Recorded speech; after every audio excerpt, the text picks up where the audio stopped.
예배지만은 3부 예배 시간에 특세 기간에 마저 하지 못했던 것을 함께 하겠습니다. 오늘은 어느 교회를 방문합니까?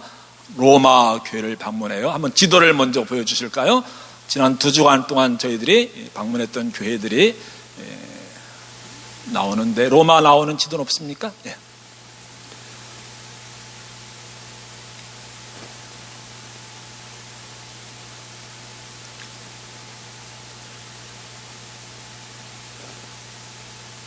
네, 저거 하나입니까? 네. 오케이.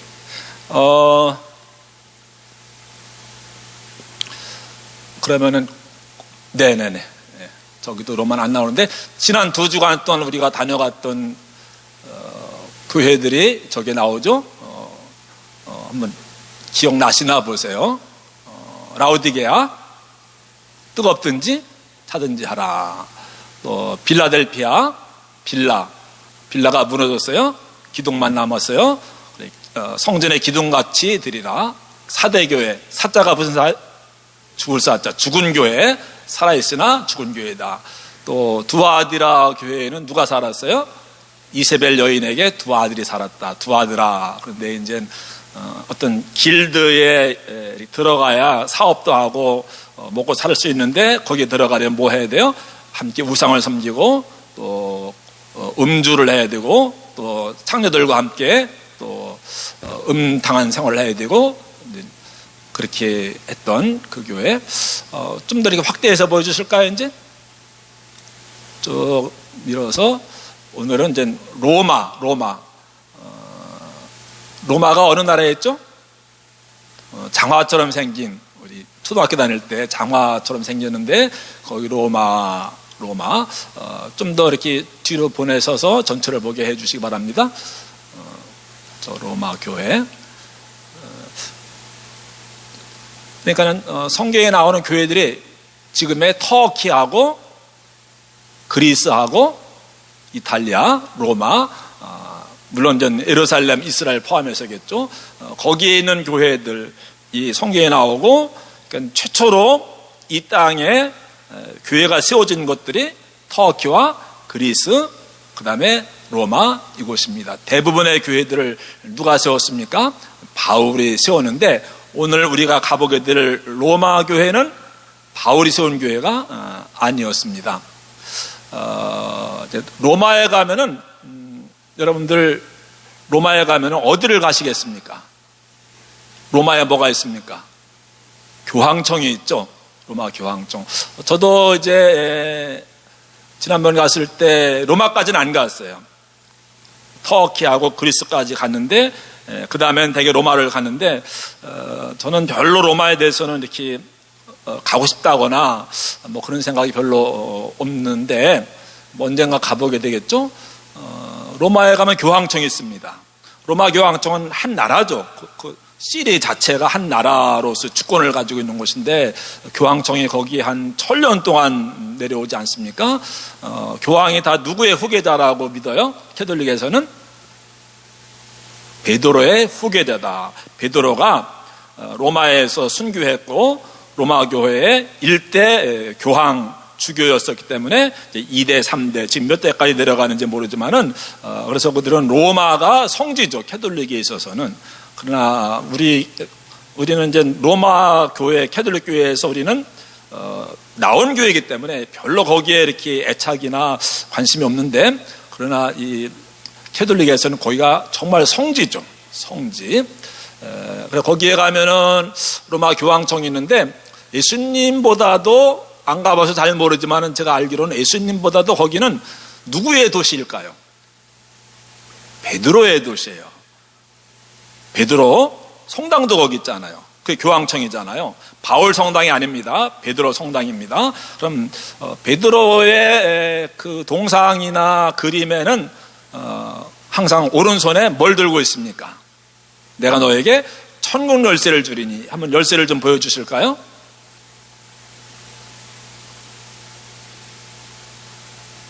이 다음에 나오는 그림들을 보여주시면 되는데.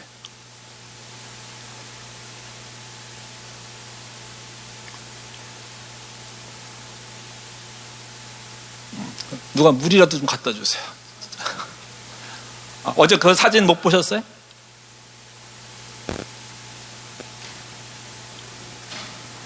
거기에 네,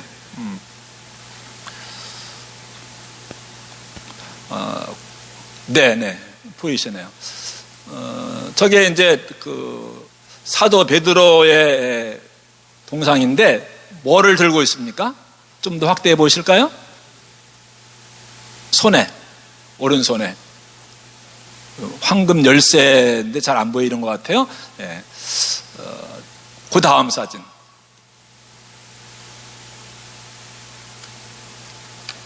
로마 교황청이죠. 원형 광장과 쭉 대로가 있는데 뭐처럼 보입니까? 열쇠죠. 저게 황금 열쇠입니다. 천국 열쇠. 내가 너에게 천국 열쇠를 맡기리니.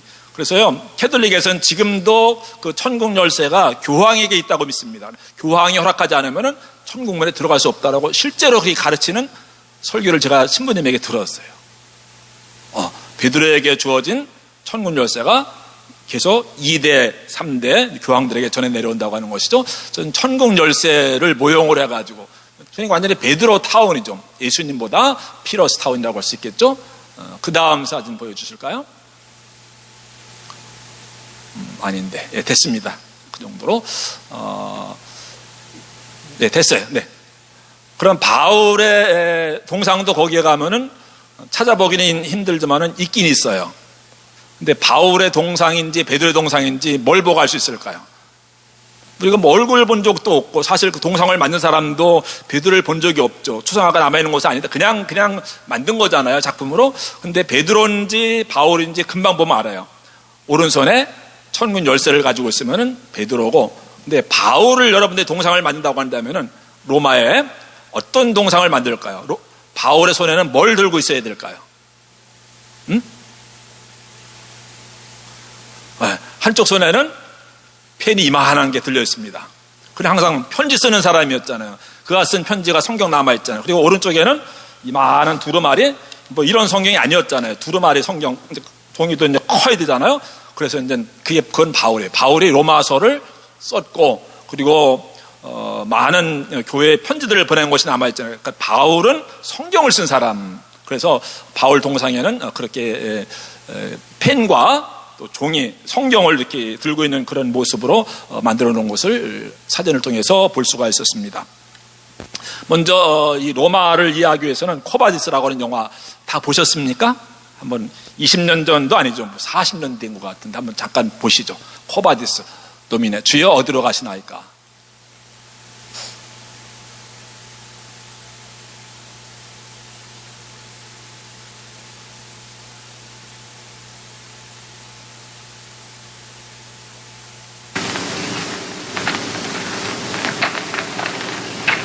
I think it's going to rain.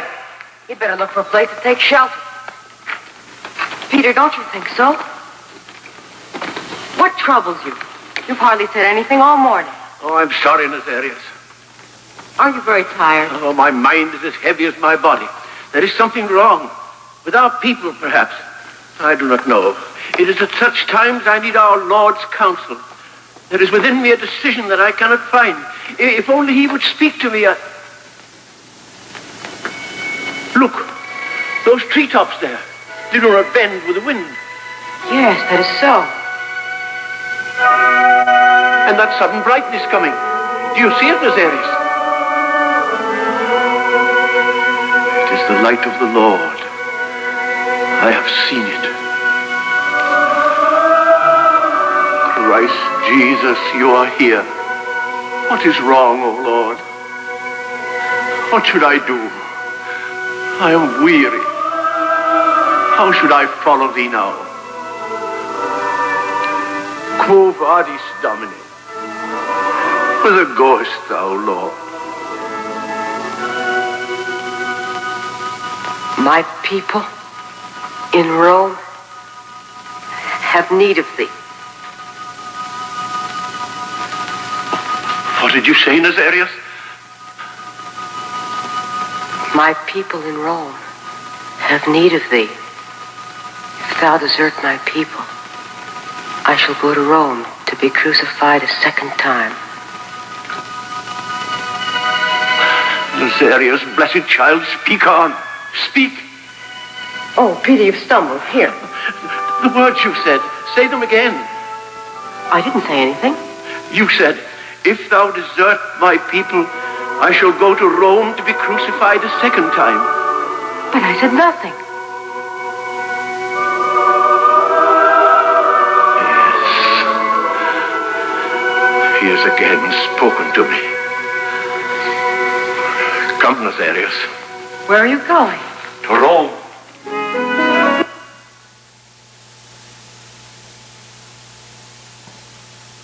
기억나세요? 전 잘 기억이 안 나더라고요. 저 스토리는 너무 잘 알고 계시죠? 네로 황제가 기독교를 핍박할 때 그때 베드로가 있는 로마에 있었습니다. 제자들이 사도님은 어쨌든 피해서 목숨을 부지해야 다른 사람들에게 계속 복음을 전할 수 있으니까는 이 로마 시내를 빠져나가세요 해서 이제 지금 빠져나가고 있는 가운데 있습니다. 성도들은 로마 시내에 지금 남아 있습니다. 근데 갑자기 예수님 나타나셔서 나는 네가 버리고 가는 로마를 향해서 가고 있노라. 나는 다시 내 양들을 위해서 십자가에 못 박히러 로마로 가노라. 거기에 이제 베드로가 회개를 하게 되고 다시 로마로 들어가서 거기서 순교했다고 하는 그런 이야기 너무 잘 아시잖아요.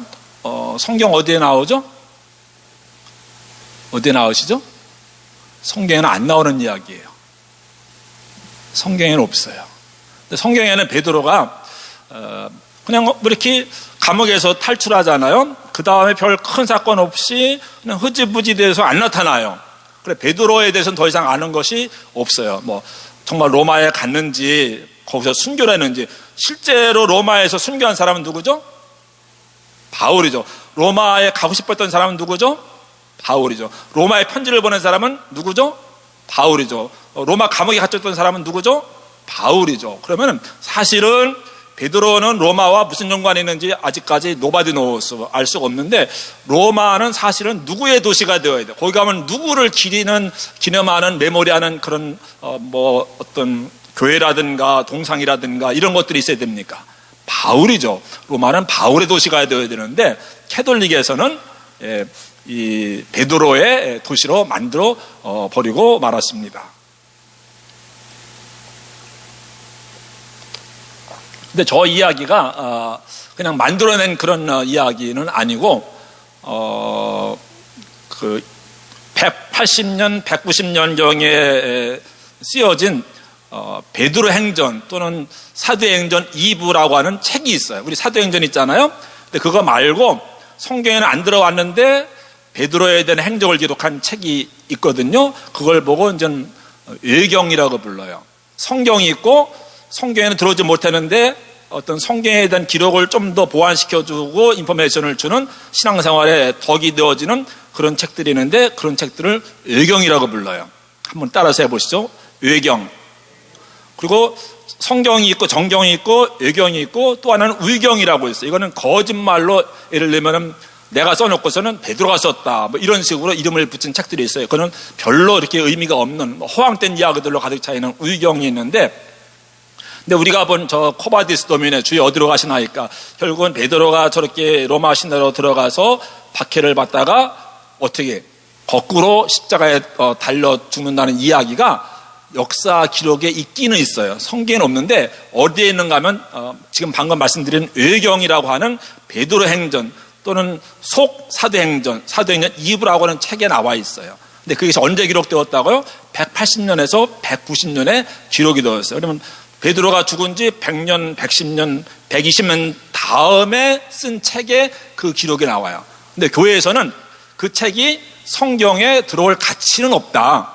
이건 믿을 만한 소스는 못 되니까는 성경에 넣을 수는 없고 그러나 좀 신앙생활하는데 도움은 된다 해가지고 뭐로 정했습니까? 외경으로 정한 거예요.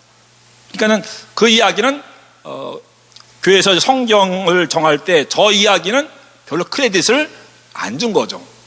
별로 실제적인 어떤 의미가 실제적인 역사적인 사건으로 보기 어렵다 해서 성경에서 제외가 된 책이에요. 만약에 그 책이 그런 가치가 있었다면은 성경 안에 들어와서 사도행전 전서, 사도행전 1부 또는 사도행전 2부로 이렇게 연결되어지는 건데 사도행전 속에 성경 속에 들어오지 못했어요. 그 이야기는 별로 저런 이야기들이 신빙성이 없는 것이기 때문에. 근데 캐톨릭에서는 저런 외경을 근거로 해서 베드로가 로마에 가서 순교를 했다.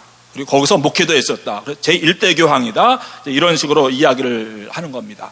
우리는 영화를 통해서 베드로가 거꾸로 십자가에 달려 죽은 이야기를 잘 알고 있는데 외경에 나오는 그런 책이긴 하지만은 스토리이긴 하지만은 별로 신빙성이 없다. 뭐 믿거나 말거나 이제 그러나 캐톨릭에서는 저걸 이제 실제적으로 보는 것이죠.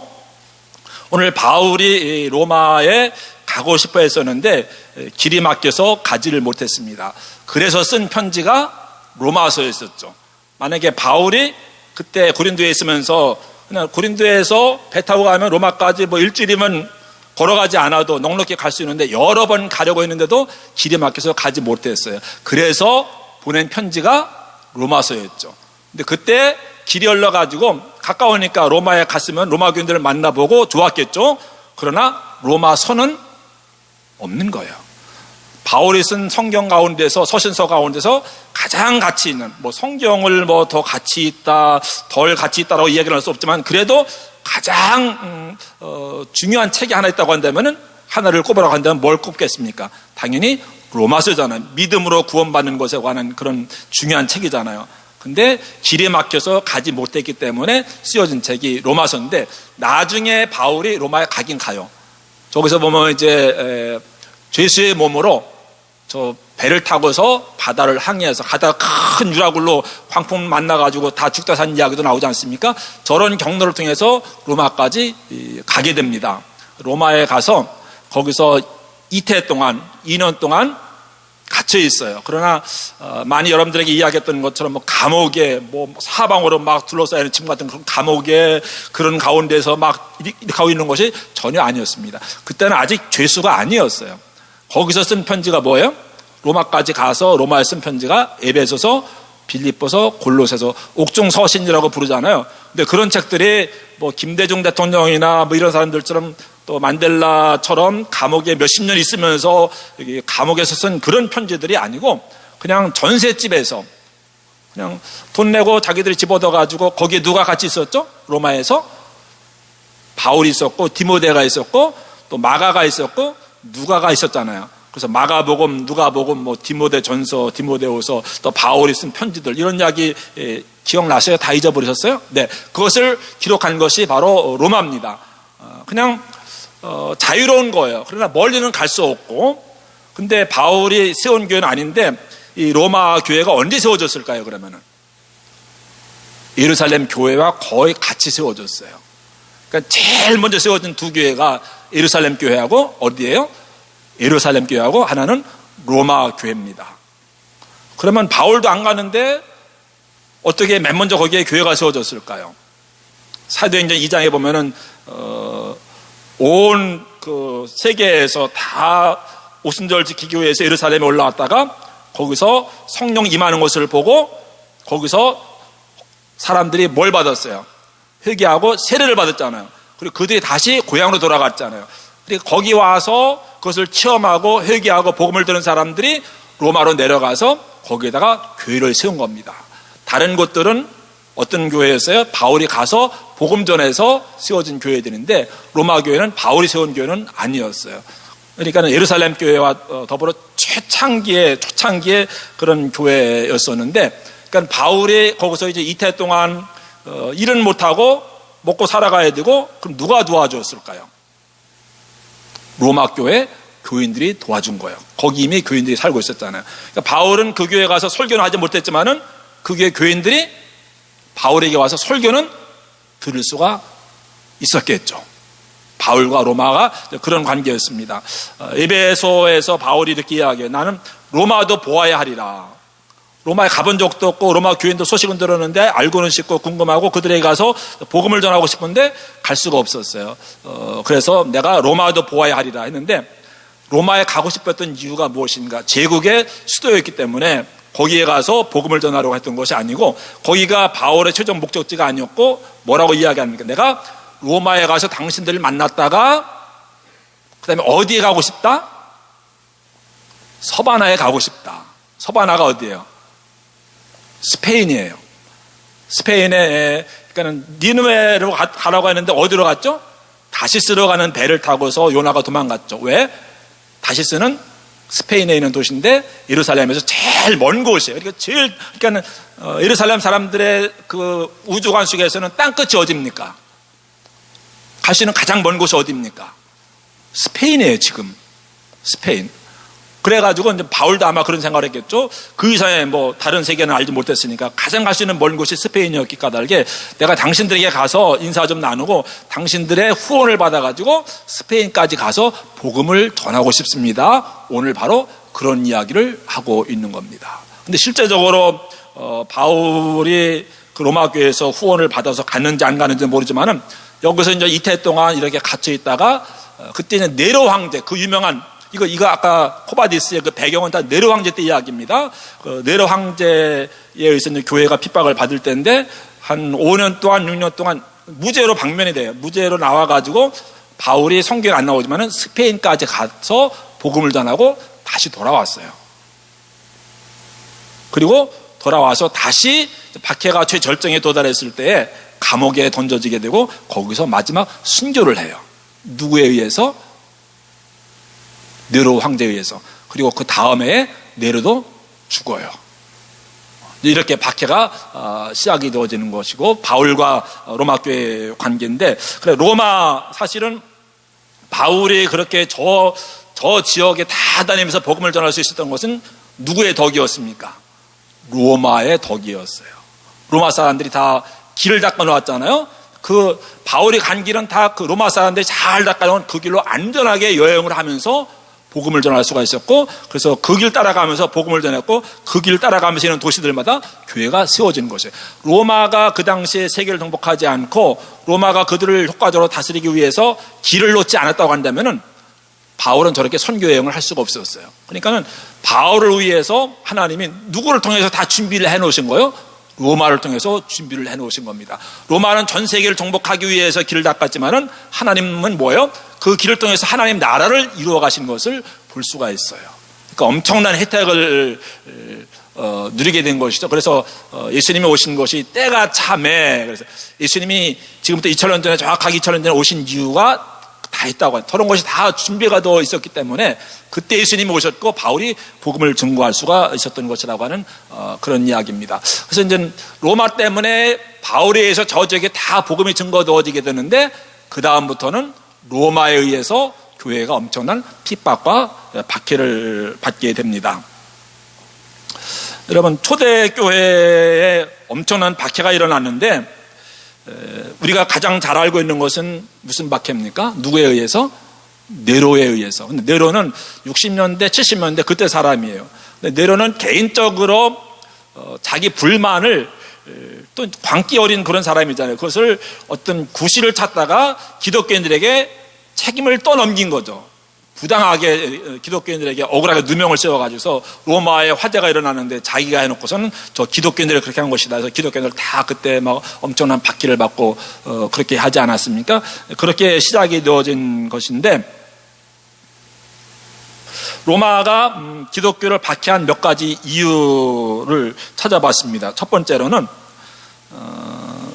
로마는 어쨌든 전 세계를 지금 지배해두고 더 많은 세계를 정복해두고, 그러니까 강력한 로마 국가를 만들어야 됩니다. 거기에 가장 장애가 되는 것이 바로 기독교인들이었습니다. 기독교인들은 로마 정부에 하는 그 일이나 그들의 명령이 복음과 하나님 말씀과 배치가 되면은 따르지 않는 거예요. 그리고 기독교인들에게는 로마가 있는 것이 아니고 뭐가 있습니까? 하나님 나라가, 다른 나라가 있는 거예요. 그러니까는 이 사람들은 로마가 볼 때 좀 적색분자인 거예요. 마땅치 않은 거예요. 그래서 기회를 노리고 있다가 그 기회만 되면은 억울한 누명을 세워가지고 다 기독교인들이 한 것이다. 그렇게 해서 박해를 했고, 또 하나 이유를 보니까는 로마의 문화 자체가 엄청 타락한 문화입니다. 결국은 그 문화 때문에 로마가 망하게 됩니다만은 그 성적으로 엄청 타락하지 않았습니까?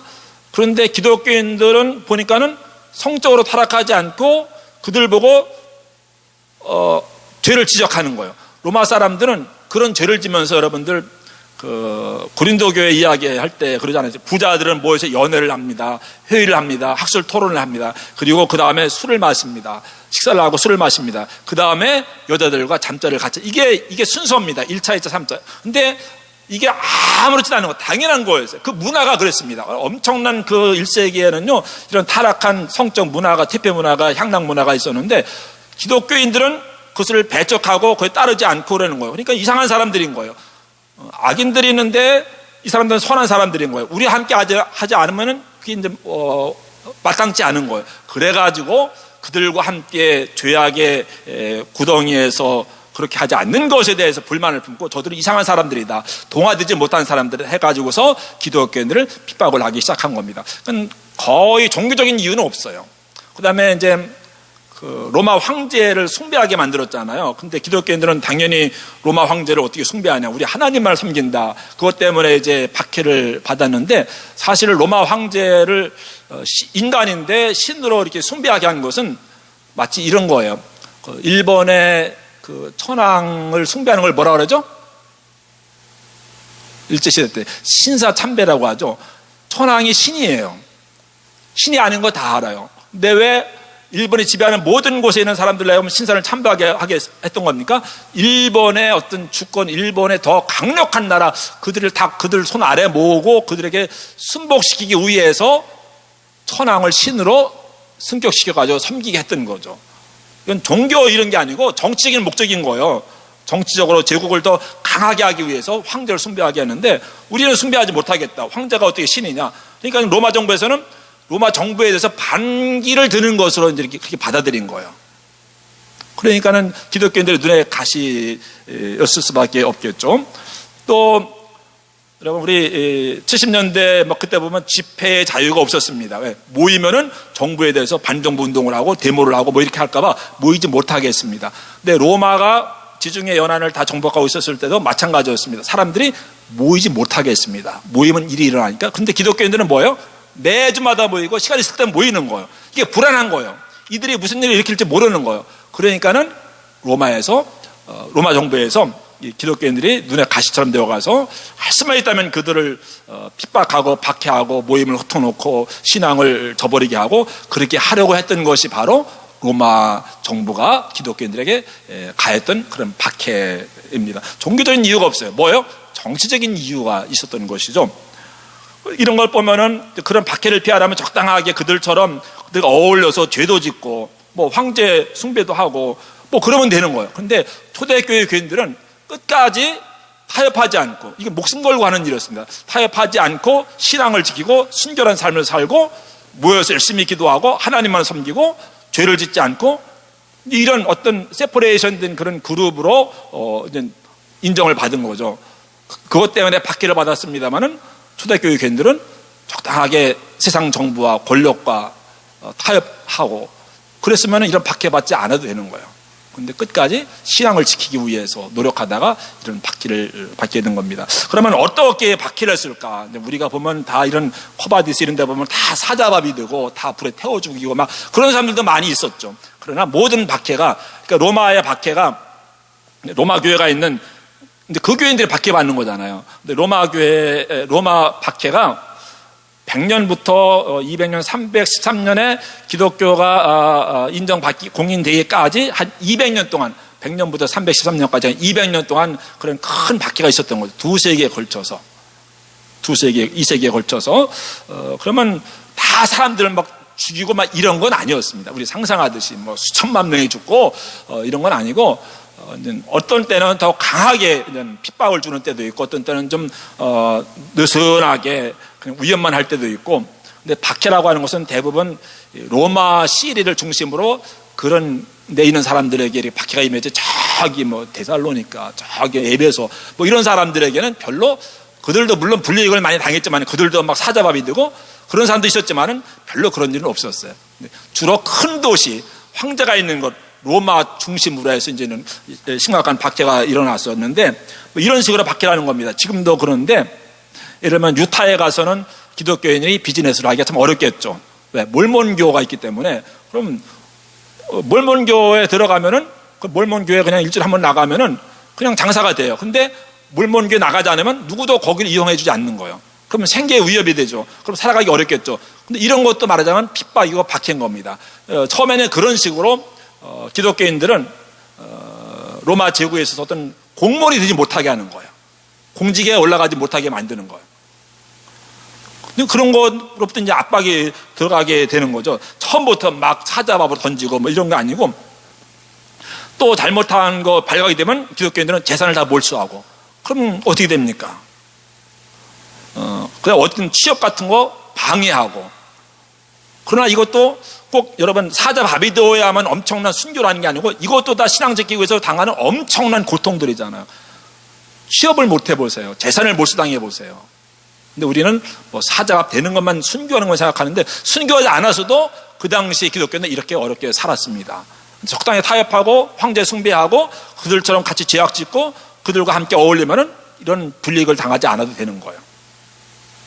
또 하나는 이단을 그들이 만들어서 전파하는 거예요. 이단 사상을 전파하는 거예요. 기독교 교리와 반대되는 그런 철학이나 이런 것들을